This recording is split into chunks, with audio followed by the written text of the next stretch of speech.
Tensions remain high tonight, both in the Middle East and the Detroit area, as violence continues along the Gaza Strip. Local Israelis are now speaking out on the recent protests and conflict. CW50's Chris Walker has more. What would America do? That's the question Consul General of Israel to the Midwest is asking in response to the Israeli-Palestinian conflict. And I know what they will do.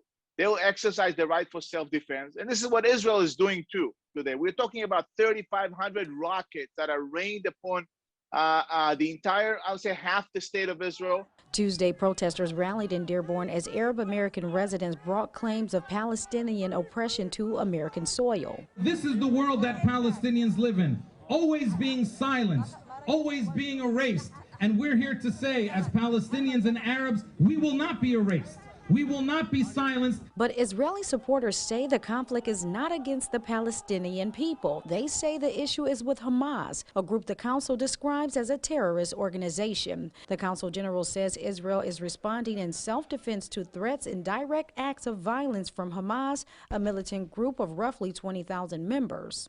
The Palestinian Authority is much more moderate. By the way, not friends of Israel, but much more moderate and do not use means of violence, whereas Hamas is using these means of violence and need to be condemned for that. Ezra says he envisions a future of peace between the two nations and hopes that a ceasefire agreement is met sooner than later.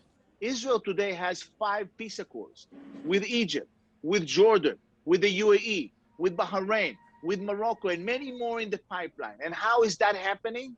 Because these Arabs are moderate Arabs that don't want the annihilation of the state of Israel.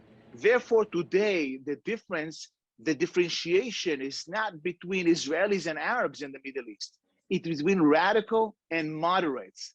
And I beg upon many of the friends that we have in Detroit to stand strong with the moderate, not with the radicals. Stand strong with those who want to progress peace. Reporting in Detroit, Chris Walker, CW50, News at 10.